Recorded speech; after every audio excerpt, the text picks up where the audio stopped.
पिछले video lecture में हमने पोटेंशियल और पोटेंशियल डिफरेंस की डेफिनेशंस देखी थी।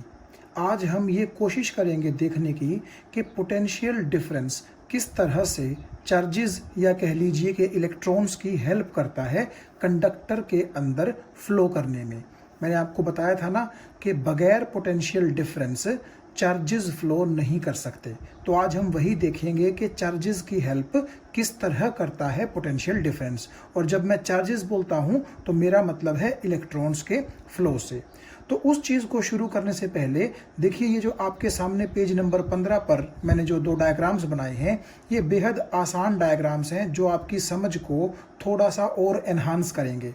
आप यहाँ देखिए, मेरे पास एक पाइप है या एक ट्यूब है जिसके दो सिरे हैं, ठीक है। उसके अंदर मैंने ये छोटी छोटी बॉल्स जो हैं वो रख दी हैं। और आप देखिएगा, अगर मैं इसको ग्राउंड बोल दूं तो एंड 1 भी और एंड 2 भी जो इस पाइप के हैं वो ग्राउंड से सेम हाइट पर हैं। एंड 2 की हाइट भी h है, एंड 1 की हाइट भी क्या है, h है। तो इस सिचुएशन में आप समझ सकते हैं, ये जो छोटी छोटी बॉल मैंने इस पाइप के अंदर डाल रखी हैं, ना ये इस तरफ फ्लो करेंगी और ना ये इस तरफ फ्लो करेंगी, ठीक है। तो इसका मतलब है कि जब तक एंड 1 और एंड 2 की हाइट सेम रहेगी, यानी कि हाइट में कोई डिफरेंस नहीं रहेगा, there will be no height difference, तब तक आपकी बॉल्स का फ्लो हो पाना इम्पॉसिबल है, मुश्किल है। ये बात आपको आसानी से समझ में आ गई होगी।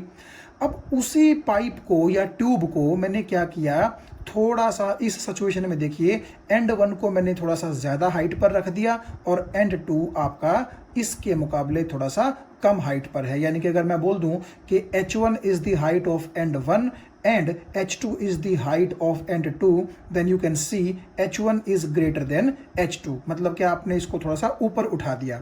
तो यहाँ आप समझ सकते हैं कि ये बॉल्स बड़े आराम से इस तरफ फ्लो करना शुरू कर देंगी। तो यहाँ आप देखिएगा कि बॉल्स के फ्लो करने में हाइट डिफरेंस का बड़ा योगदान है, ठीक है। ये वाली हाइट ज़्यादा हो गई, ये वाली हाइट कम हो गई, या आप उल्टा भी कर सकते थे, ये वाली हाइट ज़्यादा कर दो, ये वाली हाइट कम कर दो, वो कोई दिक्कत नहीं है।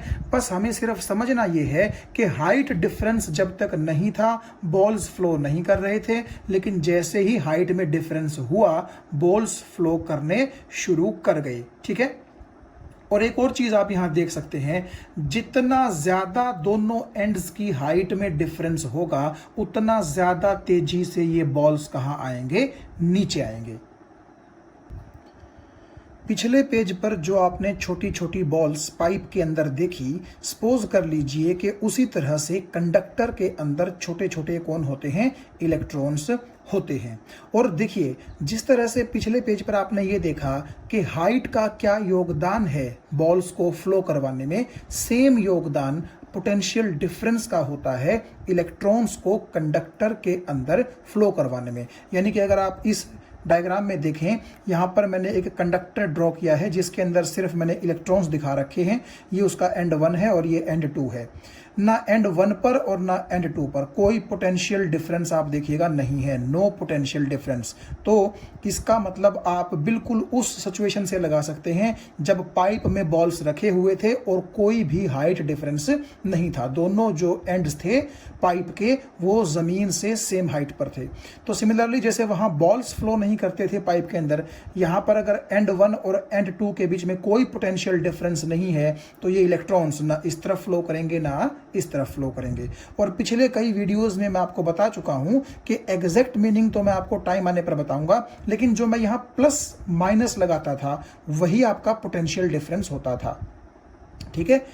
आगे हम इस चीज को देखेंगे इसी वीडियो लेक्चर में। और देखिए, जैसे ही आप नेक्स्ट केस में देखिएगा, जिस तरह मैंने पाइप के अंदर जो बॉल्स पिछले पेज पर आपने देखे थे, जब वहां पर हाइट का डिफरेंस क्रिएट कर दिया था तो बॉल्स जो बॉल्स थे वो फ्लो होने लग गए थे। सिमिलरली आप यहां देखिएगा, अगर मैं कंडक्टर का एक एंड पॉजिटिव और दूसरा एंड नेगेटिव कर दूं तो आप देखिएगा इलेक्ट्रॉन पर क्योंकि नेगेटिव चार्ज होता है तो वो इस पॉजिटिव एंड की तरफ क्या हो जाएंगे, चलना शुरू हो जाएंगे, यानी कि इलेक्ट्रॉन्स का फ्लो हो जाएगा। और इलेक्ट्रॉन्स का फ्लो ही, चार्ज का फ्लो ही क्या कहलाता है, करंट। और ये मैंने आपको बताया था कि इलेक्ट्रॉन फ्लो के करंट की डायरेक्शन कहाँ रहती है, अपोजिट डायरेक्शन में। तो आप यहाँ देख सकते हैं कि जब तक कंडक्टर के दोनों एंड्स पर कोई पोटेंशियल डिफरेंस अप्लाई नहीं किया गया था तो आपका कोई इलेक्ट्रॉन नहीं चल रहा था, ठीक है। और जैसे ही पोटेंशियल डिफरेंस अप्लाई कर दिया ये प्लस माइनस के रूप में, ठीक है, इसका जिक्र आगे हम करेंगे कि ये क्या है। तो जैसे ही आपने पोटेंशियल डिफरेंस अप्लाई कर दिया, इलेक्ट्रॉन्स का फ्लो शुरू हो गया, उसका मतलब आपका करंट पिक्चर में आ गया। पिक्चर में आने का मतलब है कि करंट भी अब शुरू हो गया है। तो जैसा कि मैंने आपसे अभी अभी कहा कि ये जो प्लस और माइनस मैंने कंडक्टर के दोनों एंड्स पर लगाए थे, इनका मतलब ही क्या होता है, पोटेंशियल डिफरेंस। तो इस चीज़ को हम हालांकि अभी देखेंगे और आप देखिएगा कि ये जो पोटेंशियल डिफरेंस है, अभी मैं आपको बता दूं, किसी बैटरी या फिर सेल की हेल्प से हम लोग क्या करते हैं, कंडक्टर के दोनों एंड्स पर अप्लाई करते हैं। इसको भी हम देखेंगे इसी वीडियो लेक्चर में आने वाले सेक्शंस में। फिलहाल मैं आपको थोड़ा सा ये हिंट देने के लिए, ये फीलिंग देने के लिए कि किस तरह से पोटेंशियल डिफरेंस अप्लाई किया जाता है, मैं ये जो आपको नीचे डायग्राम दिखाई दे रहा है इसके बारे में आपसे डिस्कस करूंगा।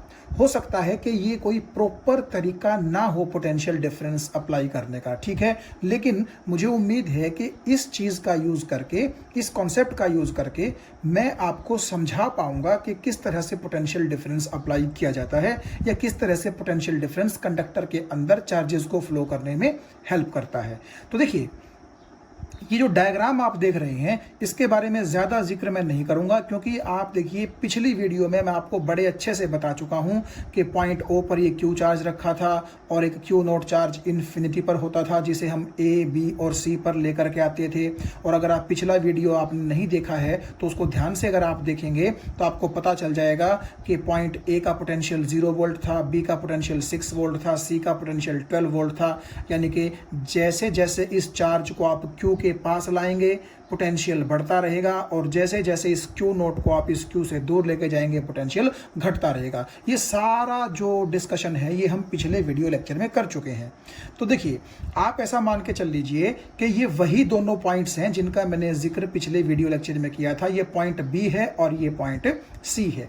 मैंने क्या किया, यहां पर आप देखिएगा ये एक कंडक्टर है जो मैंने पिछले पेज पे आपको दिखाया था, ठीक है। ये कंडक्टर है, इसका ये एंड नंबर 1 है और इसका ये एंड नंबर 2 है, ठीक है। हालांकि मैं अब जो कहने जा रहा हूं वो ठीक नहीं है, लेकिन मैंने आपसे कहा ना, आपको समझाने के लिए वो चीज़ बड़ी अच्छी हेल्पफुल आपको नजर आएगी। तो आप ऐसा कीजिए, एंड 1 को किसी तरह आप पॉइंट सी से जोड़ दीजिए और एंड 2 को आप किसी तरह पॉइंट बी से जोड़ दीजिए। तो देखिए, क्योंकि पॉइंट सी का पोटेंशियल 12 वोल्ट है तो ये 12 वोल्ट एंड 1 पर अप्लाई हो जाएगा और एंड 1 का पोटेंशियल भी 12 वोल्ट हो जाएगा। सिमिलरली क्योंकि पॉइंट बी का पोटेंशियल 6 वोल्ट है तो ये 6 वोल्ट आपका यहाँ अप्लाई हो जाएगा, यानी कि कंडक्टर के एंड 2 का पोटेंशियल भी कितना हो जाएगा, 6 वोल्ट। फिलहाल के लिए आप ऐसा मान के चलिए कि ऐसा पॉसिबल नहीं होता है, लेकिन आपको समझाने के लिए मैं ऐसा बोल रहा हूँ। देखिए, जैसे आप किसी गर्म चीज़ को टच करते हैं तो आपको गर्म फील होता है, किसी ठंडी चीज़ को आप टच करते हैं तो आपको ठंडा फील होता है। तो सेम आपको सेंसेशन होती है ना, गर्म से गर्म, ठंडे से ठंडा।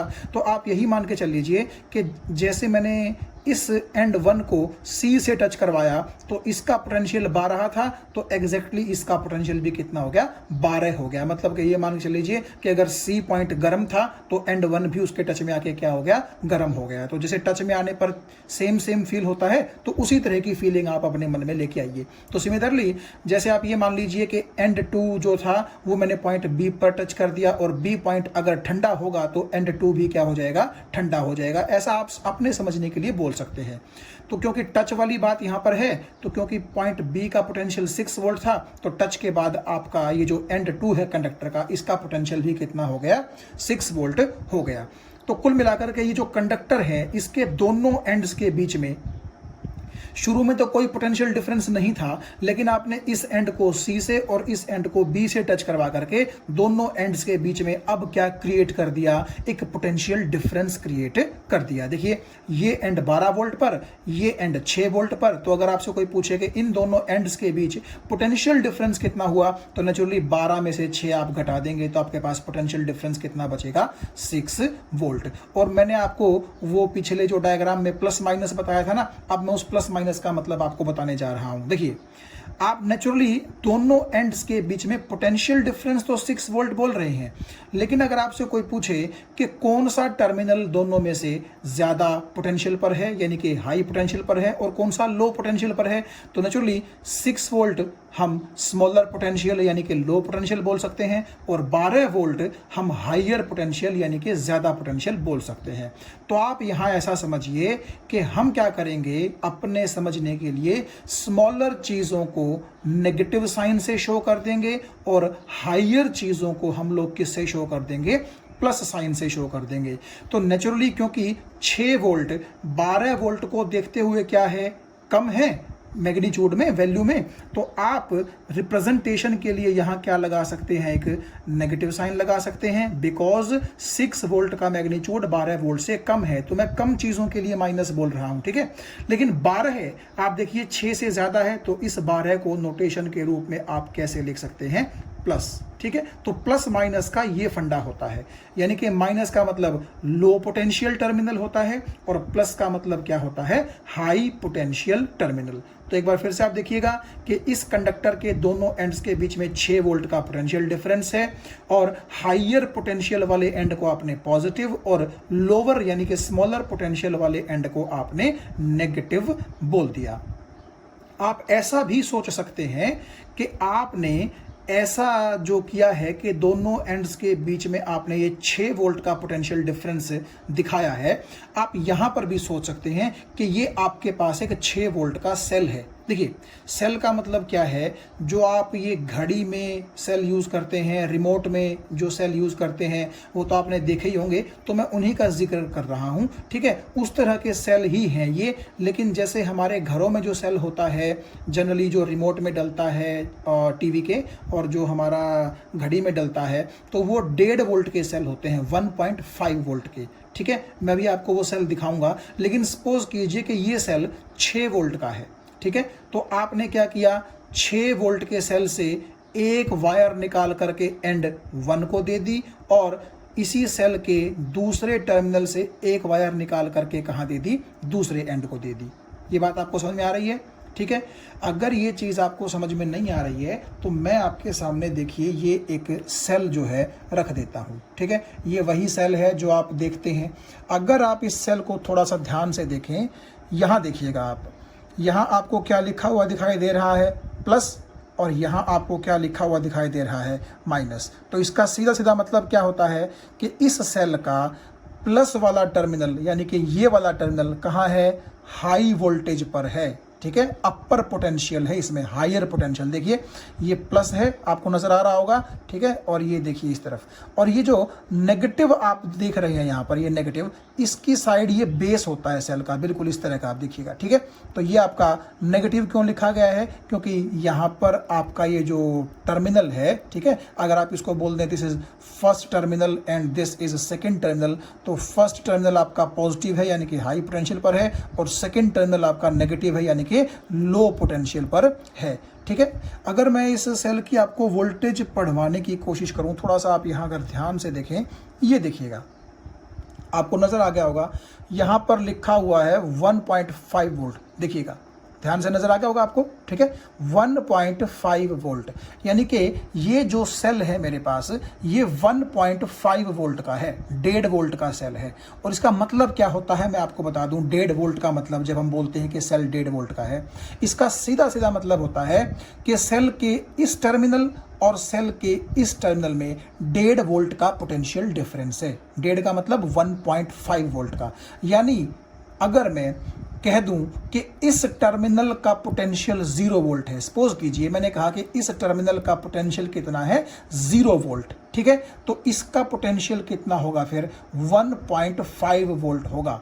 अब आप सोचेंगे ऐसा क्यों, देखिए नेगेटिव का मतलब ही होता है लो, तो जब आपने लो को 0 मान लिया, लो को आपने कितना मान लिया, 0, तो हाई का मतलब है प्लस और प्लस का मतलब है हाई, दोनों एक ही बात है। तो उसका मतलब है कि जीरो वाले से ये वाला जो टर्मिनल है जो कि प्लस वाला है ये ज्यादा पोटेंशियल पर होगा, और क्योंकि सेल 1.5 वोल्ट का है तो नेचुरली फर्क कितना मिलेगा दोनों के बीच में, 1.5 वोल्ट का ही फर्क आपको मिलेगा। तो अगर मैंने मान लिया कि ये टर्मिनल जो कि नेगेटिव टर्मिनल है, लोअर पोटेंशियल है, अगर ये 0 वोल्ट पर है तो नेचुरली ये कितने पर होगा, 1.5 वोल्ट पर होगा। तो आगे आप ये ध्यान रखिएगा कि सेल जितने भी वोल्ट का हो इसका मतलब ये है कि उसके नेगेटिव टर्मिनल और उसके पॉजिटिव टर्मिनल के बीच में उतना ही पोटेंशियल डिफरेंस है। अगर मैं बोलूं कि ये सेल जो है 9 वोल्ट का है, 9 तो इसका मतलब है अगर इसको 0 पर मानोगे तो ये वाला टर्मिनल कितने पर होगा, 9 वोल्ट पर होगा। हमेशा हाई पोटेंशियल पर कौन सा टर्मिनल होगा, आपका ये प्लस वाला जो पॉजिटिव टर्मिनल आपको दिखाई दे रहा है। प्लस का मतलब ही क्या है, हाई पोटेंशियल टर्मिनल। हाँ, आप ऐसा बोल सकते हैं कि अगर ये टर्मिनल 0 वोल्ट पर है तो ये 1.5 वोल्ट पर होगा, और अगर मैं ये कह दूं कि ये वाला 1.5 वोल्ट पर है, यानी कि जो नेगेटिव टर्मिनल है वो 1.5 वोल्ट पर है, तो ये पॉजिटिव टर्मिनल कितने पर होगा, ये 3 वोल्ट पर होगा। क्यों, क्योंकि सेल की वोल्टेज का मतलब है दोनों टर्मिनल्स के बीच का पोटेंशियल डिफरेंस, यानी कि नेगेटिव का पोटेंशियल और प्लस का पोटेंशियल, उनके बीच का डिफरेंस। तो आपने देखा था कि ये सेल कितने वोल्ट का है, देखिएगा 1.5 वोल्ट का है। तो नेचुरली इन दोनों के बीच पोटेंशियल डिफरेंस 1.5 है ना, तो नेचुरली अगर ये 1.5 वोल्ट पर होगा तो ये 3 पर ही होगा, क्योंकि 3 माइनस 1.5 यानी कि 3 माइनस 1.5 कितना आ जाएगा आपका, 1.5 वोल्ट ही आ जाएगा। ये आपको बात समझ में आ गई होगी। खैर, इसके बारे में हम थोड़ा सा आगे चल के भी जिक्र करेंगे कि इसका मतलब होता क्या है। तो आप ये सोच लीजिए कि जिस तरह से मैंने आपको ये सेल अभी दिखाया, और देखिए ये इस सेल का नोटेशन होता है, ठीक है, ये सेल का सिंबल है, यानी पॉजिटिव टर्मिनल को आप थोड़ा सा बड़ी जो लाइन है उससे रिप्रेजेंट करते हैं, और जो नेगेटिव टर्मिनल है उसको आप थोड़ा सा छोटी लाइन के साथ रिप्रेजेंट करते हैं। ये सिंबल है इसका, ठीक है, सिंबल का मतलब कि आगे हम जब भी कभी सर्किट में इसको यूज करेंगे तो इस तरह से जो भी सिंबल यूज होगा तो आप समझ लीजिएगा ये सिंबल किसका है, सेल का है। और देखिए अगर आप जैसे यहां देख रहे हैं 1 सेल, 2 सेल, 3 सेल, 4 सेल, यानी कि अगर आप 2 या 2 से ज़्यादा सेल्स को कंबाइन कर दें आपस में तो वो जो कॉम्बिनेशन है सेल्स का वो कहलाता है बैटरी। तो this is cell but this is combination of 4 cells, मतलब कम से कम 2 सेल हों कॉम्बिनेशन के लिए, या फिर 3, 4, 5 तो कितने भी हो सकते हैं। तो combination of cells is called battery, और ये जो अकेला सेल है इसको हम क्या बोलते हैं, सेल ही बोलते हैं। तो नेचुरली अगर आप कहेंगे कि नेगेटिव टर्मिनल 0 वोल्ट पर है तो पॉजिटिव का मतलब हाई पोटेंशियल टर्मिनल कितने पर होगा, 1.5 वोल्ट पर, क्योंकि 1.5 माइनस 0 कितना आ जाएगा, 1.5 वोल्ट का दोनों के बीच में क्या आएगा, पोटेंशियल डिफरेंस। इस पोटेंशियल डिफरेंस को हम वोल्टेज भी बोलते हैं, यानी कि अगर आपसे कोई कहे कि सेल की वोल्टेज है 1.5 वोल्ट तो इसका सीधा सीधा मतलब है कि लो पोटेंशियल यानी कि नेगेटिव और हाई पोटेंशियल यानी कि पॉजिटिव टर्मिनल्स के बीच का पोटेंशियल डिफरेंस 1.5 वोल्ट है। तो जैसे मैंने आपको 1.5 वोल्ट का सेल दिखाया, सपोज कीजिए ये एक 6 वोल्ट का या तो आप सेल कह लीजिए, या कह लीजिए कि आपने जो है 2-2 वोल्ट के 3 सेल जोड़ करके ये एक बैटरी बना रखी है, ठीक है, 2 वोल्ट 2 वोल्ट 2 वोल्ट कितना, 6 वोल्ट हो जाएगा। इसको भी हम आगे देखेंगे कि जुड़ते किस तरह से हैं सेल। तो आपका ये एक 6 वोल्ट का सेल है, तो अगर मैं मान लूं, ठीक है, हम जनरली क्या करते हैं, नेगेटिव टर्मिनल को 0 वोल्ट पर ही मान लेते हैं, ठीक है। आप ये मत सोचिएगा कि नेगेटिव टर्मिनल का मतलब होता है कि यहां का पोटेंशियल नेगेटिव होगा, नहीं, नेगेटिव का मतलब है कि ये कम है और पॉजिटिव का मतलब है कि ये ज्यादा है। होने को ये नेगेटिव भी हो सकता है और होने को ये पॉजिटिव भी हो सकता है और रहने को ये 0 भी हो सकता है। जैसे एग्जांपल के तौर पे अगर मैं आपसे कहूं कि अगर ये 6 वोल्ट का सेल है तो नेगेटिव टर्मिनल अगर आपने 0 वोल्ट पर मान लिया तो पॉजिटिव टर्मिनल आपका कितने वोल्ट पर होगा, 6 वोल्ट पर होगा ही होगा, क्योंकि 6 में से 0 जब घटेगी तभी आपका 6 वोल्ट पोटेंशियल डिफरेंस आएगा। और अगर आपसे कोई ये कहे कि भाई मैं तो ऐसा करूंगा, इस नेगेटिव टर्मिनल को 1 वोल्ट पर मानूंगा, 1 वोल्ट पर, तो नेचुरली पॉजिटिव कितने पर हो जाएगा आपका, 7 पर हो जाएगा। क्यों, 7 माइनस 1 ही क्या रहेगा, 6। ठीक है। तो आप देखिए इस टर्मिनल को, नेगेटिव टर्मिनल को, ठीक है, आप 0 भी मान सकते हैं और इसकी कोई और वैल्यू भी मान सकते हैं। लेकिन जब आपने इसकी कोई वैल्यू मान ली तो पॉजिटिव टर्मिनल की वैल्यू फिर इसकी वैल्यू के हिसाब से ही डिसाइड होगी। जैसे अगर आपने कहा कि जी ऐसा करते हैं, क्यों ना हम नेगेटिव टर्मिनल का पोटेंशियल नेगेटिव ही मान लें। मान लीजिए आपने कहा कि मैंने तो जी -1 मान लिया, ठीक है, कितना मान लिया, -1। -1 का मतलब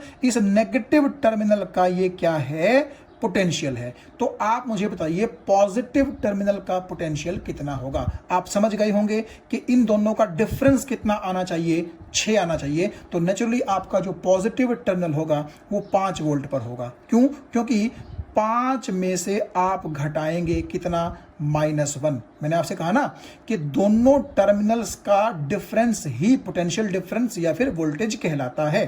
तो 5 और ये माइनस का मतलब घटाना, और इस -1 का मतलब इस टर्मिनल का पोटेंशियल। तो 5 माइनस -1 तो माइनस माइनस प्लस हो जाएंगे, तो 6 वोल्ट आपका आंसर आ जाएगा। ठीक है, तो आप इसको ऐसा बोल सकते हैं, जो मर्जी आप नेगेटिव टर्मिनल का पोटेंशियल मान लीजिए, कोई दिक्कत नहीं है। लेकिन जो आपने इसका पोटेंशियल मान लिया, फिर पॉजिटिव पॉइंट का पोटेंशियल, पॉजिटिव टर्मिनल का पोटेंशियल फिर इसी के हिसाब से डिसाइड होगा। और मैं लास्ट बार बता दूं आपको अभी के लिए कि बैटरी की वोल्टेज या सेल की वोल्टेज या पोटेंशियल डिफरेंस का मतलब होता है दोनों टर्मिनल्स के पोटेंशियल का डिफरेंस।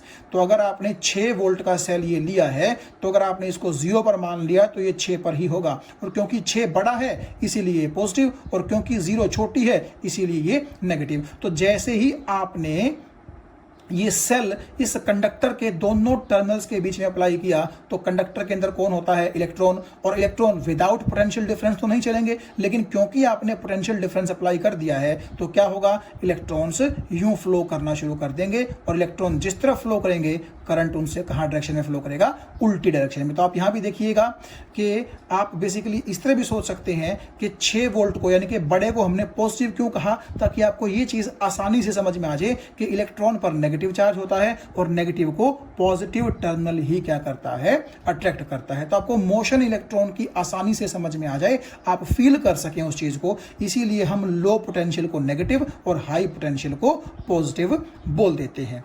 और आप यहां भी देख सकते हैं कि 6 वोल्ट के एंड के साथ जो एंड कंडक्टर का टच हुआ उसका पोटेंशियल 6 वोल्ट हो गया, और कंडक्टर का जो एंड 0 वोल्ट के साथ टच हुआ उसका पोटेंशियल कितना हो गया, 0। यानी कि इसको आपने नेगेटिव बोल दिया, इसको आपने पॉजिटिव बोल दिया। तो ये तो आप जस्ट वही फीलिंग ले सकते हैं कि जिस चीज को आप टच करेंगे वैसा ही फील करेंगे। तो इसने 6 वोल्ट को टच किया तो इसने 6 वोल्ट फील किया, इसने 0 वोल्ट को टच किया तो इसने कितना फील किया, 0 वोल्ट फील किया। तो मुझे उम्मीद है कि एक सेंस आपको थोड़ी सी यहां से डेवलप हुई होगी कि किस तरह से हमने कंडक्टर के दोनों एंड्स के बीच में पोटेंशियल डिफरेंस जो है वो जोड़ा है, पोटेंशियल डिफरेंस किस तरह क्रिएट किया है। इसीलिए मैं बोल रहा था कि this plus minus basically represents potential difference which is generally applied by a cell और the combination of cells which is called battery. तो यहां पर मैंने आपको थोड़ा सा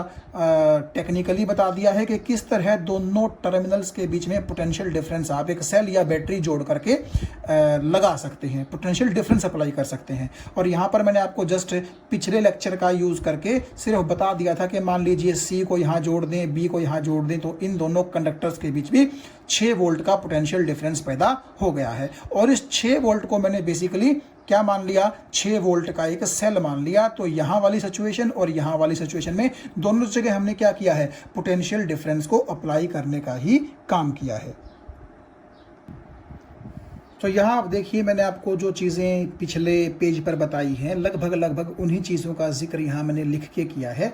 और मैंने आपको ये बता दिया है कि अगर सेल के ऊपर मार्किंग है 1.5 वोल्ट, तो इसका मतलब है कि दोनों टर्मिनल्स जो हैं सेल के, उनके बीच का पोटेंशियल डिफरेंस 1.5 वोल्ट है। यानी कि सेल की वोल्टेज 1.5 वोल्ट है, क्योंकि पोटेंशियल डिफरेंस और वोल्टेज एक ही चीज़ होती है। और जितने वोल्ट का वो सेल है, जितनी वोल्टेज का वो सेल है उतनी ही वोल्टेज वो किसको देगा, उस कंडक्टर के दोनों एंड्स को देगा जिस कंडक्टर के साथ उसको अटैच किया गया है। यानी कि सेल अगर 1.5 वोल्ट का है तो कंडक्टर के दोनों टर्मिनल्स के बीच में पोटेंशियल डिफरेंस भी वो कितना क्रिएट करेगा, 1.5 वोल्ट ही क्रिएट करेगा।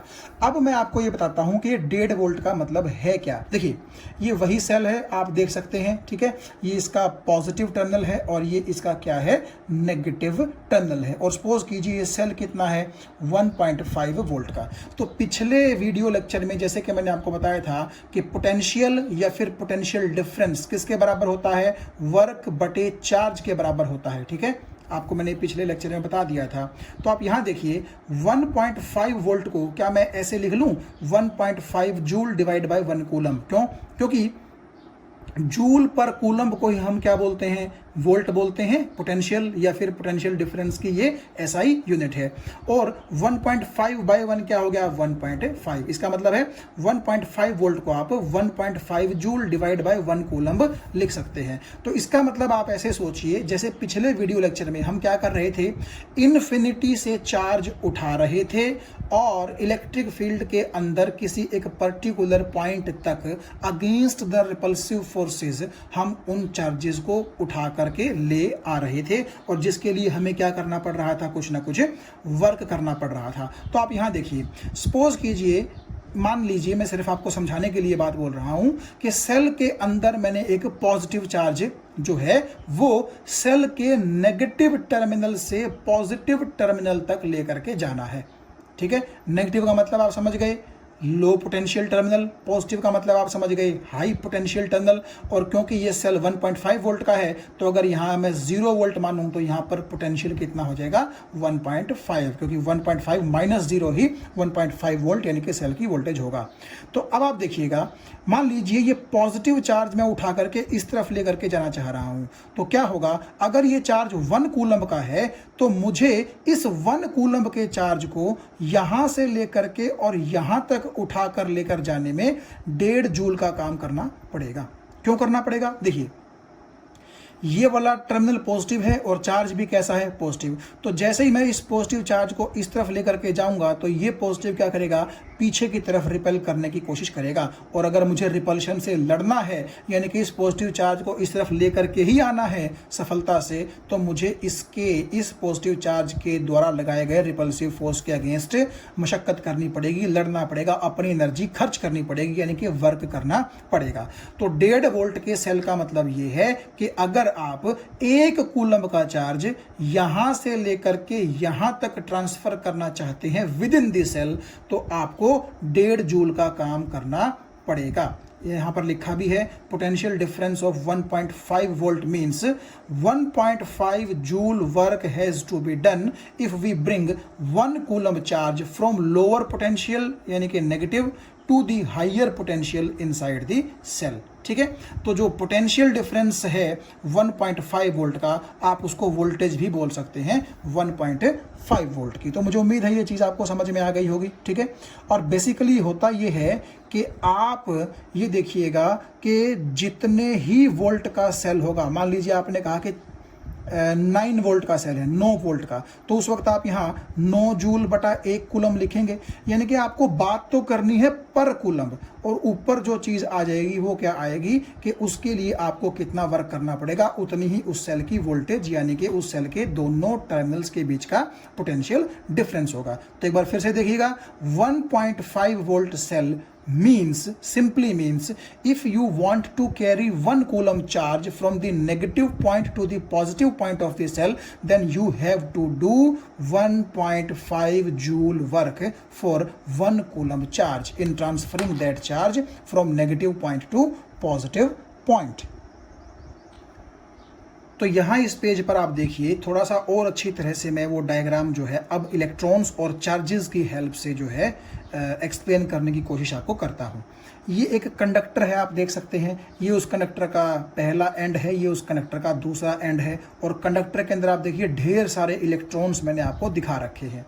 तो मैंने क्या किया, कंडक्टर के इस एंड के साथ एक सेल का पॉजिटिव टर्मिनल और इस एंड के साथ उसी सेल का नेगेटिव टर्मिनल जोड़ दिया। सपोज कीजिए कि ये वही 1.5 वोल्ट का सेल है, ठीक है। तो आप ये देखिएगा कि जो अंदर इलेक्ट्रॉन्स हैं इसके वो क्या होंगे, पॉजिटिव टर्मिनल की तरफ अट्रैक्ट होंगे। तो जैसे ही आप ये कनेक्शंस कर देंगे तुरंत ये इलेक्ट्रॉन्स जो कि नेगेटिवली चार्ज हैं ये सब के सब भागेंगे इस तरफ और ये यूं चल करके कहाँ आएंगे, वो पॉजिटिव टर्मिनल की तरफ आएंगे। लेकिन अब आप देखिए ये जो पॉजिटिव टर्मिनल है ये क्या करेगा, ये बैटरी के या सेल के अंदर से यूं दूसरी तरफ ट्रांसफर करने की कोशिश करेगा इलेक्ट्रॉन को, क्योंकि जितने इलेक्ट्रॉन इस टर्मिनल से बाहर निकल रहे हैं उतने ही इलेक्ट्रॉन टर्मिनल के अंदर जाने भी तो चाहिए, ताकि लगातार पूरा चक्कर इलेक्ट्रॉन क्या करते रहें, लगाते रहें। तो अब क्या होगा, देखिए बात को जरा ध्यान से सुनिएगा। अब ये जो नेगेटिवली चार्ज्ड इलेक्ट्रॉन्स हैं इस पॉजिटिव टर्मिनल ने उनको बुला तो लिया, लेकिन क्या वो पॉजिटिव टर्मिनल इस पॉजिटिव से इस नेगेटिव तक इलेक्ट्रॉन्स को यूं ट्रांसफर कर पाएगा? अब आप देखिएगा, किसी एक इलेक्ट्रॉन को सोच करके देखिए, मान लीजिए हमने इसको पकड़ लिया, इस इलेक्ट्रॉन को आप पकड़िए। अब जैसे ही ये इलेक्ट्रॉन इस पॉजिटिव टर्मिनल से इस नेगेटिव टर्मिनल की तरफ जाने की कोशिश करेगा तो होगा क्या, ये नेगेटिव टर्मिनल उस इलेक्ट्रॉन पर उल्टी डायरेक्शन में क्या करेगा, फोर्स लगाएगा। वो नहीं चाहेगा ये नेगेटिव टर्मिनल कि इलेक्ट्रॉन मेरे पास आए, क्योंकि इलेक्ट्रॉन पर भी नेगेटिव चार्ज है, इस पर भी नेगेटिव है, तो दोनों के बीच में क्या होगा, रिपल्शन होगा। अब यहां तो दिक्कत आ गई सेल के लिए। बस यही दिक्कत सेल के लिए क्या करती है, एनर्जी खर्च करवाती है सेल की। इसका मतलब क्या है, देखिए जैसे अभी तक हम क्या कर रहे थे, जैसे एक पॉजिटिव चार्ज को दूसरे पॉजिटिव चार्ज के पास ला रहे थे और रिपल्शन से लड़ रहे थे, जैसे हमने पोटेंशियल को डिफाइन किया था, आपको ध्यान होगा, ठीक है। उसी तरीके से क्या होगा, अब इलेक्ट्रॉन क्योंकि एक नेगेटिवली चार्ज पार्टिकल है और वो इलेक्ट्रॉन, क्योंकि आप देखिए ना पूरे का पूरा जो इलेक्ट्रॉन यहाँ से अगर निकला है तो उसको दूसरी तरफ घुसना भी तो जरूरी है, ताकि वो पूरे का पूरा सर्किट के अंदर क्या करता रहे, चक्कर लगाता रहे।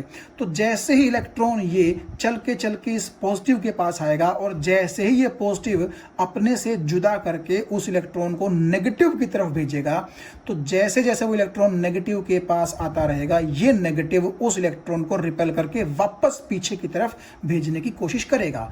लेकिन होगा क्या, होगा ये कि इलेक्ट्रॉन को तो इस तरफ भेजना है, तो सेल क्या करेगा, जैसे हम वर्क कर रहे थे अब सेल वर्क करेगा, यानी कि सेल इस इलेक्ट्रॉन पर जोर लगाएगा, सेल अपनी एनर्जी इस इलेक्ट्रॉन को देगा ताकि ये इलेक्ट्रॉन बड़े स्पीड के साथ इस नेगेटिव टर्मिनल को टक्कर मार करके इसको जो है हरा करके इसके साथ लड़ करके क्या कर सके, वापस इस तरफ जाए और फिर से वही प्रोसेस क्या हो सके, शुरू हो सके। तो आपको एक चीज समझ में आ रही होगी ना कि इलेक्ट्रॉन का इस पॉजिटिव टर्मिनल से इस नेगेटिव टर्मिनल पर आना बड़ा मुश्किल है, और बगैर बैटरी के जोर लगाए या बगैर बैटरी के वर्क किए या बगैर बैटरी के खुद की एनर्जी खर्च किए बगैर ये इलेक्ट्रॉन का इस गैप को पार कर पाना पॉसिबल नहीं है, ठीक है। तो यहाँ पर क्या होता है, आपने देखा होगा, अगर आपने कभी ये जो घड़ी में सेल डलते हैं, रिमोट में सेल डलते हैं, अगर इनको तोड़ के आपने देखा हो तो इनके अंदर एक काला काला चूरा निकलता है, ठीक है। दैट काला काला चूरा is known as electrolyte. Basically वो एक केमिकल होता है जो सेल को क्या करता है, एनर्जी बनाने में हेल्प करता है।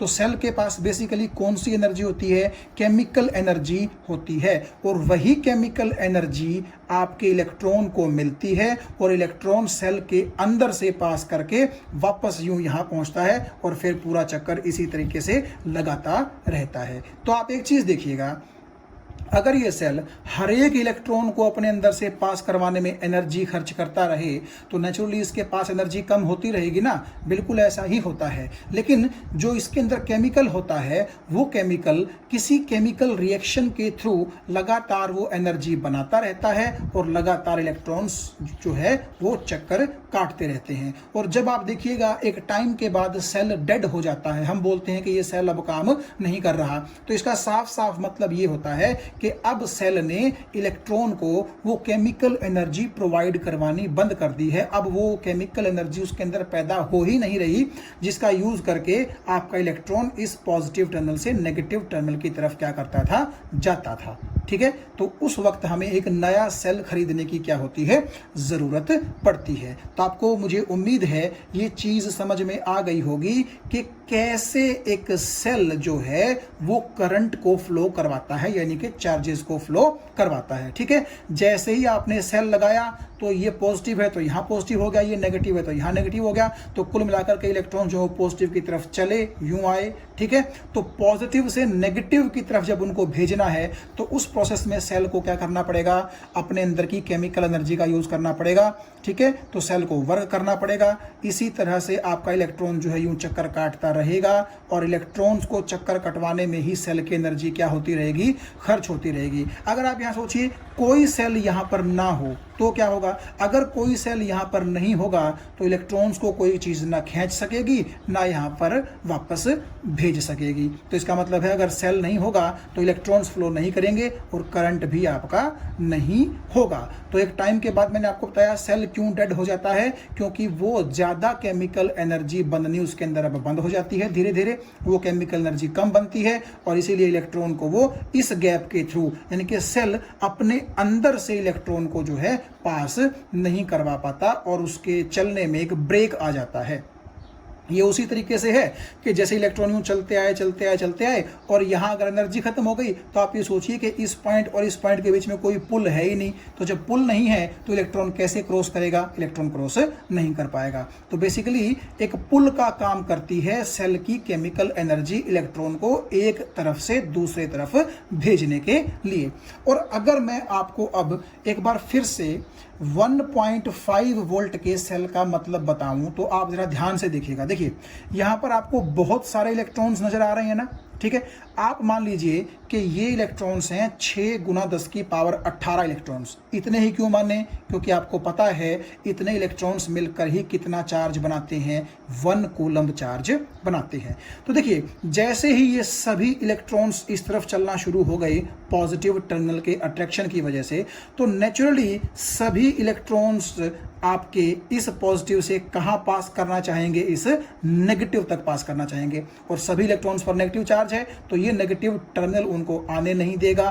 तो इसके लिए क्या करना पड़ेगा, आपके सेल को ही इलेक्ट्रॉन्स की हेल्प करनी पड़ेगी, सेल की केमिकल एनर्जी को ही इलेक्ट्रॉन्स की हेल्प करनी पड़ेगी। तो आप ऐसा नहीं बोल सकते कि सेल जो है बेसिकली 6 गुना 10 की पावर 18 इलेक्ट्रॉन्स को यूं क्रॉस करवाना चाहता है, यानी कि 1 कूलम्ब चार्ज को पास करवाना चाहता है, 1 कूलम्ब चार्ज को ट्रांसफर करना चाहता है from positive terminal to negative terminal. तो इस प्रोसेस में आपको पता है सेल की कितनी एनर्जी खर्च होगी, जी हाँ बिल्कुल, कितनी, 1.5 जूल एनर्जी खर्च होगी। क्योंकि आप फिर से देखिएगा कि अगर सेल की वोल्टेज 1.5 वोल्ट है तो इसका मतलब मैंने आपको क्या बताया था, 1.5 जूल का वर्क आपको करना पड़ेगा हर 1 कूलम्ब चार्ज के लिए। तो ये तो 1 कूलम्ब चार्ज तो इतने इलेक्ट्रॉन्स ने मिलकर के बना दिया, ठीक है। तो इस 1 कूलम्ब चार्ज को या 6 गुना 10 की पावर 18 इलेक्ट्रॉन्स को इस तरफ धक्का मारने के लिए, अपने अंदर से पास करवाने के लिए सेल की केमिकल एनर्जी में से 1.5 जूल की एनर्जी क्या हो जाएगी, यूज हो जाएगी, ठीक है। तो एक बार चक्कर काट गया कौन, ये 6 गुना 10 की पावर 18 इलेक्ट्रॉन्स या 1 कूलम्ब चार्ज, तो सेल की 1.5 जूल एनर्जी खर्च हो गई। फिर दूसरे चक्कर में भी उतनी ही, फिर तीसरे चक्कर में भी उतनी ही, फिर चौथे चक्कर में भी उतनी ही, एंड सो ऑन। तो लगातार आप देखिए अगर इलेक्ट्रॉन्स चक्कर काट रहे हैं यानी कि करंट का फ्लो हो रहा है तो सेल की बार बार एनर्जी क्या हो रही है, खर्च हो रही है। और इसीलिए केमिकल जो सेल के अंदर है वो लगातार एनर्जी बनाता रहता है और आपके सेल को एनर्जी देता रहता है, करंट चलता रहता है। लेकिन फिर से मैं कह दूं कि जब सेल काम करना बंद कर दे तो इसका मतलब है वो केमिकल एनर्जी बनना बंद हो गई है। And what is this, this is nothing but the time to buy a new cell. तो यहां आप देखिएगा मैंने जो पहला पॉइंट आपके लिए लिखा है वो ये कि पोटेंशियल डिफरेंस या फिर जो वोल्टेज होती है सेल की, आप उसको एक तरह से एनर्जी भी मान सकते हैं जो कि इलेक्ट्रॉन्स को क्या करती है, फ्लो करने में हेल्प करती है। भाई आप एक चीज देखिए ना, अगर सेल के पास वोल्टेज होगी, ठीक है, पोटेंशियल डिफरेंस अगर सेल अप्लाई कर पाएगा कंडक्टर के दोनों एंड्स पर, तो तभी तो इलेक्ट्रॉन्स पुश होंगे, ठीक। तो आप क्या मान सकते हैं कि वोल्टेज जो होती है, पोटेंशियल डिफरेंस जो होता है, बेसिकली वो सेल की क्या होती है, एक एनर्जी होती है जो इलेक्ट्रॉन्स को क्या करती है, धकेलती है, पुश करती है। ठीक है, और देखिए ये मैंने आपको यहां दिखा रखा है V के साथ अपर साइन है। इसका मतलब है वोल्टेज जितनी ज्यादा होगी, यानी कि जितना ज्यादा पोटेंशियल डिफरेंस सेल कंडक्टर के दोनों टर्मिनल्स पर अप्लाई करेगा, आपका फ्लो ऑफ चार्जेस यानी कि फ्लो ऑफ इलेक्ट्रॉन उतना ही ज्यादा होगा। ठीक है, तो आप ज़्यादा वोल्टेज का मतलब ये मान लीजिए कि पॉजिटिव टर्मिनल आपने ज़्यादा प्लस प्लस कर दिया तो बहुत जल्दी से इलेक्ट्रॉन्स फ्लो करेंगे। एज ऑन पेज 15 क्या मतलब है, देखिए अगर मैं आपको एक बार फिर से पेज 15 पर लेकर के चलूँ तो पेज 15 का मतलब क्या था, आप यहाँ देखें। मैंने आपसे ये कहा था कि जितना दोनों एंड्स के बीच में हाइट में डिफरेंस ज़्यादा होगा तो उतना ही ज़्यादा ये बॉल्स जो है तेजी से नीचे की तरफ आएंगे। ठीक है, तो इसका मतलब है जितनी हाइट डिफरेंस ज़्यादा होगी, बॉल्स तेजी से आएंगी, तो नेचुरली दोनों एंड्स के बीच में जितना पोटेंशियल डिफरेंस ज़्यादा होगा, इलेक्ट्रॉन्स का फ्लो भी क्या होगा, उतना ही तेज होगा। तो इसलिए मैंने यहाँ पर आपके लिए लिख दिया था कि आप एक बार पेज नंबर 15 को पीछे से क्या कर सकते हैं, कंसल्ट कर सकते हैं। ठीक है, और वैसे भी आप देखो ना, वोल्टेज को हम कैसे डिफाइन करते हैं, V is equal to W/Q, और Q का मतलब क्या होता है, 1 कूलम चार्ज। तो 1 कूलम चार्ज के लिए कितना वर्क करना पड़ा, तो वो वर्क और एनर्जी एक ही तो चीज़ होती है। तो इसीलिए आप वोल्टेज को बेसिकली क्या कह सकते हैं कि 1 कूलम चार्ज के लिए कितनी एनर्जी सेल खर्च कर रहा है। ठीक है, वो एनर्जी ही आपकी वोल्टेज है। इसका मतलब आपको समझ में आ गया होगा, मुझे उम्मीद है। एक बार फिर से देखिए, अगर मैं बोलूं कि V is equal to W/Q, और Q को जनरली हम क्या लेके चलते हैं, 1 कूलम यानी कि यूनिट कूलम। तो अगर सेल की वोल्टेज 6 वोल्ट है, इसका मतलब 6 जूल काम करना पड़ेगा 1 कूलम के लिए। सेल की वोल्टेज अगर 9 वोल्ट है तो 1 कूलम के लिए आपको 9 जूल काम करना पड़ेगा। तो इसका मतलब यही तो है कि सेल को ही तो ये काम करना है अपने अंदर से इलेक्ट्रॉन्स को फ्लो करवाने के लिए। तो बेसिकली वोल्टेज जितनी ज़्यादा होगी, इसका मतलब है इलेक्ट्रॉन्स को खींचने वाली एनर्जी, इलेक्ट्रॉन्स को पुश करने वाली एनर्जी क्या है, उतनी ही ज़्यादा रहेगी। आप कह लीजिए पुश करने वाली, कह लीजिए पुल करने वाली, कह लीजिए, वो कोई ज़्यादा ऐसी दिक्कत वाली बात नहीं है। बस बात ये है कि बेसिकली वोल्टेज को आप क्या मान सकते हैं, एक एनर्जी मान सकते हैं जो इलेक्ट्रॉन्स को धक्का मारती है कि तू चल, चाहे वो खींच के धक्का मारे, चाहे वो पीछे से धक्का मारे, कैसे भी मारे। ठीक है, अब आप देखिएगा, मैं आपको 2 छोटी छोटी डेफिनेशंस और बता देता हूं कि इलेक्ट्रिक सर्किट क्या होता है और सर्किट डायग्राम क्या होता है। देखिए इलेक्ट्रिक सर्किट आप ऐसा बोल सकते हैं, एक कंटिन्यूअस कंडक्टिंग पाथ। कंटिन्यूअस का मतलब कहीं से वो कटा फटा नहीं है, लगातार है, और कंडक्टिंग का मतलब कि कंडक्टिंग पाथ है वो, क्योंकि अगर कंडक्टिंग नहीं होगा तो करंट चल नहीं पाएगा। एक continuous conducting path which consist of, जो किस किस से मिलकर बना है, some electrical component. Electrical components का मतलब क्या है, जो चीज़ें इलेक्ट्रिसिटी से चलती हैं, जैसे बल्ब हो गया आपका। ठीक है, which are connected between 2 terminals of a cell या फिर battery through which current flows is called electrical circuit. आप यहाँ ध्यान से देखिएगा, मैं आपको इस पेज पे एक बार लेके चलता हूँ। यहाँ देखिए, ये सेल का सिंबल है और ये किसका सिंबल है, ये बल्ब का सिंबल है, अभी हम देखेंगे। ठीक है, तो आप एक चीज़ देखिएगा, सेल के अंदर से करंट निकला और बल्ब जो है वो जल गया, बल्ब जो है वो जल गया। तो इसका मतलब है कि ये बल्ब क्या है, एक इलेक्ट्रिकल कंपोनेंट है, जो कि आप यहाँ ध्यान से देख सकते हैं कि बल्ब दोनों तरफ से क्या जुड़ा हुआ है, सेल के दोनों टर्मिनल्स से जुड़ा हुआ है। इसकी बात भी अभी बाद में करेंगे हम। ठीक है, तो मैंने यही कहा था कि आप देखिएगा कि करंट जब यूं चलेगा तो ये रास्ता कंटिन्यूअस है, ऐसे ऐसे ऐसे और इस तरह से कंटिन्यूअस है रास्ता। अभी आप ये मान लीजिए कि ये चीज़ यहाँ पर प्रेजेंट नहीं है, तो बिल्कुल कंटिन्यूअस रास्ता है। और कैसा है, कंडक्टिंग रास्ता है। ठीक है, तो बेसिकली आप ये बोल सकते हैं कि वो कंटिन्यूअस और कंडक्टिंग रास्ता जिसके अंदर से करंट फ्लो करता है, और जिस रास्ते पर क्या होता है, सेल के दोनों टर्मिनल्स के साथ कुछ इलेक्ट्रिकल इक्विपमेंट्स भी जुड़े होते हैं,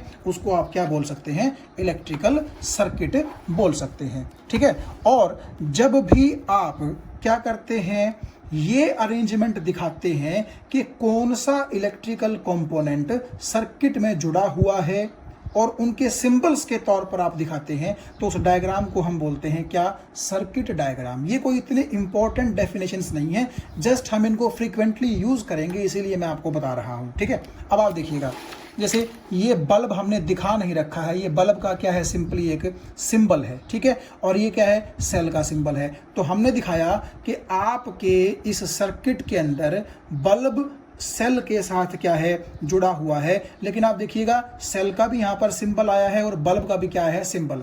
तो जब आप सिंबॉलिक फॉर्म में चीजों को सर्किट के अंदर दिखाते हैं तो उस डायग्राम को क्या कहा जाता है, सर्किट डायग्राम। अब आप यहां देख ही रहे हैं तो जरा एक बार इनकी बात हम कर लेते हैं। देखिए हम क्या करेंगे, जिस तरह से रियल जो लाइफ है हमारी उसमें जो चीज़ें हमें दिखाई देती हैं, सर्किट में हम उस तरह से उनको नहीं दिखाते हैं। देखिए जैसे आपने कहा कि ये वाला सिंबल किसके लिए यूज़ होगा, लैंप या फिर बल्ब के लिए यूज़ होगा। ये सिंबल किसके लिए यूज़ होगा, सेल के लिए। ये सिंबल क्योंकि एक आप देखिए कम से कम 2 सेल हैं, तो मैंने आपको बताया था कि 2 या 2 से ज़्यादा सेल का कम्बिनेशन हो तो वो क्या कहलाती है, बैटरी। तो ये है बैटरी कितने सेल्स की, 2 की। तीसरा जोड़ना चाहो तो 3 की बन जाएगी, ठीक है।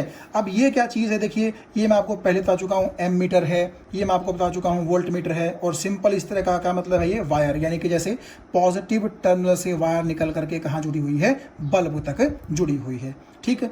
अब ये देखिएगा यहाँ, ये जो चीज़ है और ये जो चीज़ है इसको बोलते हैं स्विच या फिर की।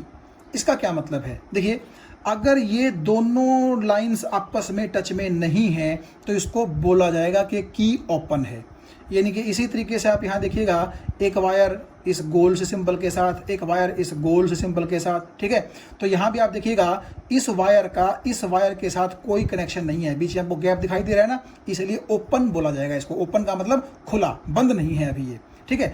अब ऐसा करता हूं मैं, क्या करूं कि इसको इससे टच करवा दूं इस तरीके से, या फिर इसके अंदर एक डॉट ऐसे लगा दूं, तो फिर हम मानेंगे कि की क्या हो चुकी है, बंद हो चुकी है। जैसा कि आप यहां देख सकते हैं, शायद मैंने एक और सिंबल बनाया होगा, इसका नहीं बनाया, शायद मैंने इसीलिए छोड़ दिया कि भाई अगर इन दोनों सर्कल्स के बीच में, सेमी सर्कल्स के बीच में अगर ये डॉट ना हो तो ये ओपन स्विच होता है, और अगर इनके बीच में डॉट हो तो ये क्या होता है, क्लोज स्विच होता है। अब ये स्विच क्या है, देखिए ज़्यादा इसमें कोई बड़ी बात नहीं है, सिर्फ आप इतना देखिए कि आप एक बात आइए, करंट यहाँ से चला, यहाँ से चला, यूं चला, यूं चला, इस तरह। तो आप यहाँ देखिए कि इस पॉइंट और इस पॉइंट के बीच आपको गैप नजर आ रहा है। तो गैप जब होगा तो क्या करंट फ्लो करेगा, बिल्कुल नहीं फ्लो करेगा, उसको तो एक कंटिन्यूअस पाथ चाहिए।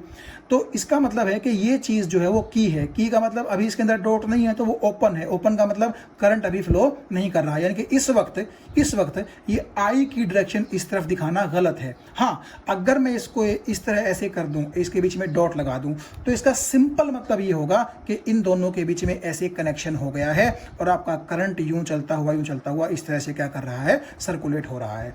तो इस की को आप चाहें तो इस तरीके से दिखा दें, या फिर इसी डायग्राम को आप इस तरीके से दिखाना चाहें तो की को ऐसे भी दिखा सकते हैं।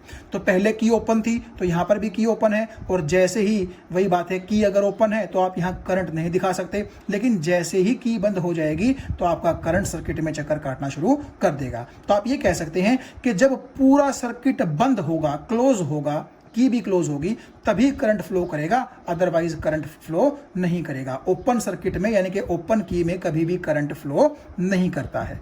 ये मत सोच लीजिएगा कि यहां पर गैप है, ये तो सेल है, आपको पता है सेल के अंदर से तो जो करंट है वो क्या कर सकता है, पास कर सकता है, जैसा कि मैंने आपको पिछले पेजेस पर बताया था। ये जो डिवाइस आपको नज़र आ रहा है, इस डिवाइस को बोलते हैं मल्टीमीटर। मल्टी का मतलब है बहुत सारी और मीटर का मतलब है मेजरमेंट। तो ये डिवाइस बहुत सारी मेजरमेंट कर सकता है, इसीलिए इसको मल्टीमीटर बोलते हैं। लेकिन इस डिवाइस की डिटेल्स में हम नहीं जाएंगे, लेकिन ये डिवाइस हमारे लिए एक मेजरमेंट करेगा, इसीलिए मैंने आपके सामने ये डिवाइस रखा है। आप देख सकते हैं मेरे पास ये 2 सेल्स हैं, इनमें से एक सेल को मैं थोड़ा सा अभी टाइम बिंग पीछे रख देता हूँ।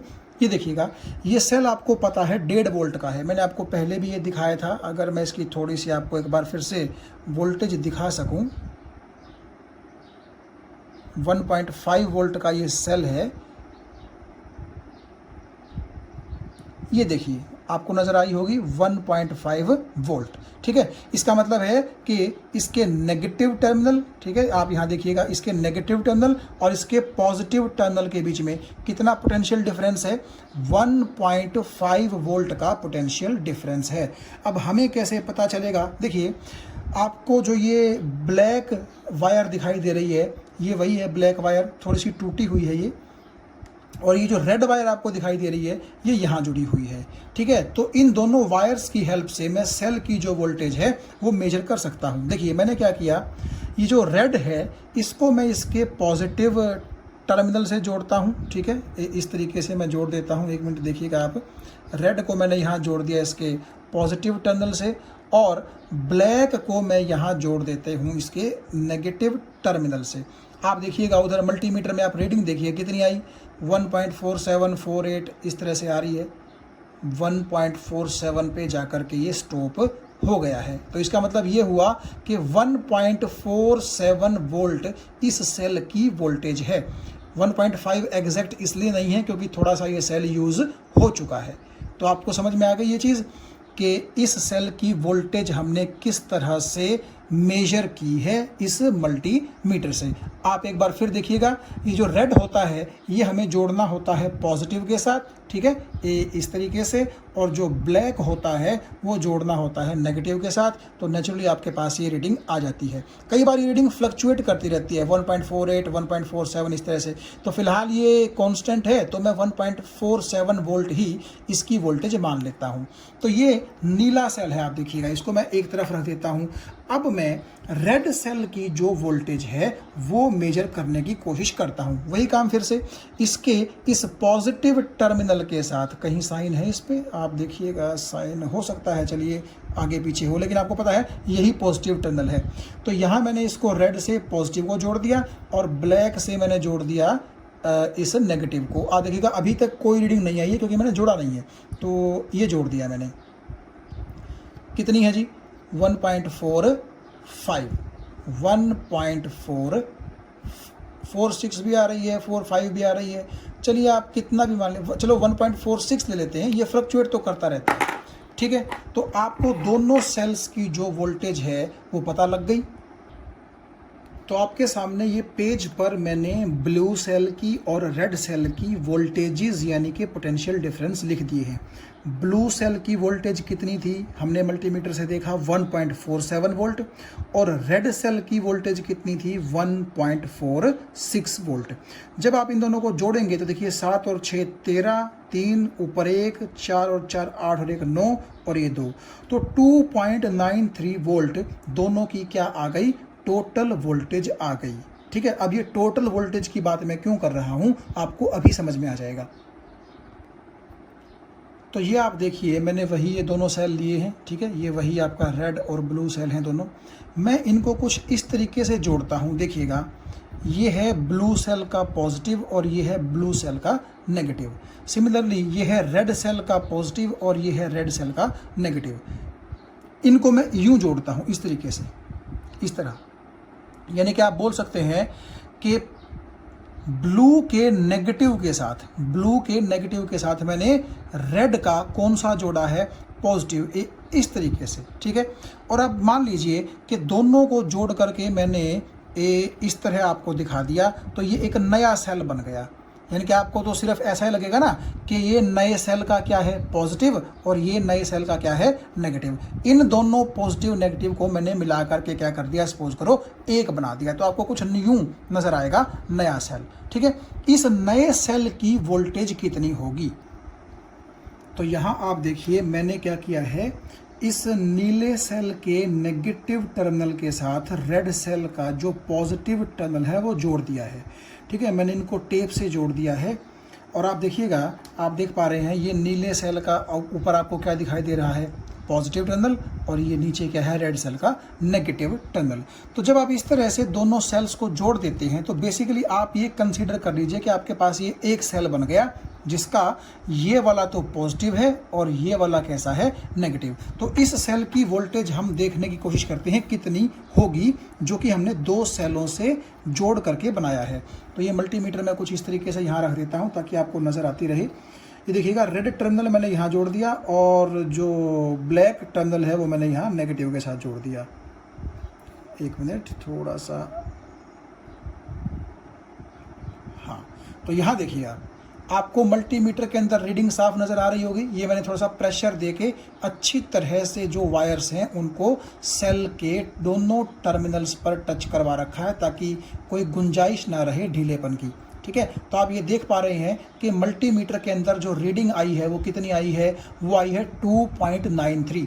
यानी इन दोनों सेल्स को जब आप जोड़ देते हैं तो बेसिकली दोनों की वोल्टेज भी क्या हो जाती है, जुड़ जाती है। तो आपने देखा था 1.47 वोल्ट वोल्टेज थी नीले सेल की, और जो ये आपका 1.46 वोल्ट थी वो थी आपके रेड सेल की। तो दोनों को जब आपने जोड़ा तो नेचुरली वो वोल्टेज कितनी आई, 2.93। तो यहाँ से आप एक चीज़ अपने दिमाग में रख सकते हैं कि जब भी दो सेल्स को इस तरह जोड़ा जाता है कि एक के नेगेटिव के साथ दूसरे का पॉजिटिव टर्मिनल जोड़ा जाए, तो उन दोनों सेलों को मिलाकर के अगर हम ये मान लें कि एक नया सेल बना है तो उस नए सेल की वोल्टेज दोनों सेल्स की वोल्टेज के सम के बराबर होगी। तो यहाँ आप देखिए मैंने लिखा है कि अगर सेल्स को कनेक्ट किया जाए कहाँ, सीरीज़ में। सीरीज़ जो है वो सेलों को कनेक्ट करने का एक तरीका होता है। जनरली आप अगर देखें तो ये दो तरीके होते हैं, सीरीज़ कॉम्बिनेशन और पैरेलल कॉम्बिनेशन। पैरेलल कॉम्बिनेशन हम अभी नहीं देखेंगे, उसकी बात नहीं करेंगे, वो बाद के लिए मैं छोड़ देता हूँ। तो सीरीज़ कॉम्बिनेशन में क्या हुआ था, आपने देखा कि एक सेल का नेगेटिव टर्मिनल दूसरे सेल के पॉजिटिव टर्मिनल से जुड़ा था। यानी कि अगर सेल नंबर 1 को आप मान लें ब्लू सेल, तो आपने देखा ब्लू का नेगेटिव सेल नंबर 2 यानी कि रेड के पॉजिटिव से जुड़ा था। कुछ ऐसे मैंने डायग्राम बनाने की कोशिश की है। और अगर अब हम ब्लू की वोल्टेज को V1 बोल दें और रेड की वोल्टेज को V2 बोल दें, तो दोनों से मिल करके सपोज कीजिए एक नया सेल बना है। नए सेल का मतलब है दोनों का कॉम्बिनेशन का जो हम नाम दे रहे हैं वो नया सेल बोल रहे हैं। तो उस नए सेल की वोल्टेज अगर V होगी तो वो इन दोनों सेलों की वोल्टेज का क्या होगी, सम। तो सीरीज का मतलब होता है इस तरह से सेल्स को जोड़ना। यानी कि आप ऐसा भी बोल सकते हैं कि पहले सेल का लास्ट टर्मिनल और दूसरे सेल का फर्स्ट टर्मिनल इकट्ठा जोड़ना है। अगर आपके पास 3-4 सेल होते तो क्या करते, तीसरे सेल का जो पॉजिटिव है वो यहाँ दूसरे के नेगेटिव से जोड़ देते, फिर चौथे का पॉजिटिव तीसरे के नेगेटिव से जोड़ देते, एंड सो ऑन। तो इस तरह एक के बाद एक जो ये कनेक्शन हो रहे हैं लाइन के अंदर, सीरीज के अंदर, इसको बोला जाता है सीरीज कॉम्बिनेशन। मैंने लिखा भी है, series connection means that last end का मतलब negative end of the first cell is connected to the first end का मतलब positive terminal of the second cell. तो इस तरह आपने ध्यान रखना है। हाँ, ऐसा आप कर सकते हैं, सेल 2 को आगे लगाइए, सेल 1 को पीछे लगाइए, मतलब पोजीशन आप चेंज कर सकते हैं, उसमें कोई दिक्कत नहीं है, लेकिन कॉम्बिनेशन ऐसा ही होना चाहिए। ऐसा ना हो कि पॉजिटिव आपस में जोड़ दिए, नेगेटिव आपस में जोड़ दिए, नहीं। एक सेल के नेगेटिव को दूसरे सेल के पॉजिटिव से जोड़ना पड़ेगा। तो इस तरह का जो ये कॉम्बिनेशन होता है इसको बोलते हैं सीरीज कॉम्बिनेशन। और अगर मैं आपको थोड़ा सा बच्चों की एक रो की हेल्प से समझाना चाहूँ ये चीज़, तो आप क्या कह सकते हैं, मान लीजिए 3 बच्चे हैं, ठीक है। RL का मतलब है right hand left hand, right hand left hand, right hand left hand. तो अगर इस तरह से हम बच्चों को आपस में हाथ जोड़ने के लिए बोलें कि पहले बच्चे का लेफ्ट और दूसरे का राइट, दूसरे का लेफ्ट और तीसरे का राइट, एंड सो ऑन, इस तरह से बच्चे अगर रो में खड़े हो जाएं तो इसको बोला जाता है सीरीज कॉम्बिनेशन बच्चों का। तो सीरीज कॉम्बिनेशन चाहे किसी भी चीज़ का हो, बच्चों का हो या फिर सेल्स का हो, या फिर आगे भी हम देखेंगे इस चैप्टर में सीरीज कॉम्बिनेशन रेजिस्टेंसेस की, जिनकी बात हम आगे करेंगे। तो सीरीज कॉम्बिनेशन का मतलब ही क्या होता है, connecting things one after another is called series combination. और यहां मैंने लिखा the new cell which is the series combination of first cell and second cell can be called battery. क्यों? क्योंकि 2 सेल्स का कॉम्बिनेशन ही क्या कहलाता है, बैटरी। ठीक है, it is formed by connecting two cells. और अगर इस सेल की या इस बैटरी की वोल्टेज V होगी तो वो इन दोनों का क्या होगी, सम होगी। तो आप एक चीज़ अपने दिमाग में यहाँ बैठा सकते हैं कि अगर आप बहुत सारे सेल्स को सीरीज में जोड़ते हैं, सीरीज में, तो उससे क्या होता है, जो नई वोल्टेज आपके पास आती है वो नई वोल्टेज उन सभी सेल्स की वोल्टेजेस के सम के बराबर होती है। और सेल्स को इस तरह सीरीज में जोड़ करके जो चीज़ हमें मिलती है उसको हम क्या बोल सकते हैं, बैटरी बोल सकते हैं। तो अगर मैं आपको थोड़ा सा डायग्राम में पीछे लेकर के चलूँ, आपको शायद नज़र आएगी। हाँ, यहाँ देखिएगा ये चीज़, तो ये चीज़ वही है, देखिएगा आप, ये पहले सेल का नेगेटिव है जो दूसरे के पॉजिटिव से जुड़ा हुआ है, ये दूसरे का नेगेटिव है जो तीसरे के पॉजिटिव से जुड़ा हुआ है, और ये आप देखिएगा तीसरे का नेगेटिव है जो चौथे के पॉजिटिव से जुड़ा हुआ है। ठीक है, तो ये बीच में कनेक्शंस आपको दिखाई दे रहे होंगे। तो this is called series combination of cells, और उससे क्या बनती है, एक बैटरी बनती है। तो आप ये चीज़ ध्यान में रखिएगा। पैरेलल कॉम्बिनेशन की बात हम फिर कभी करेंगे जब ज़रूरत पड़ेगी। वैसे आपके लेवल तक, 10th के लेवल तक पैरेलल कॉम्बिनेशन ऑफ बैटरी की ज़रूरत हमें नहीं है, तो शायद ही मैं उसकी कभी बात करूं, या फिर अगर कभी मन कर गया तो उसके ऊपर मैं वीडियो बना दूंगा आपके लिए।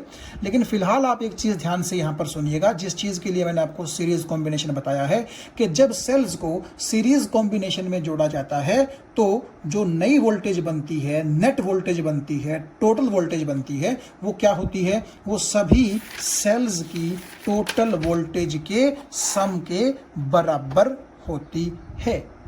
Thank you.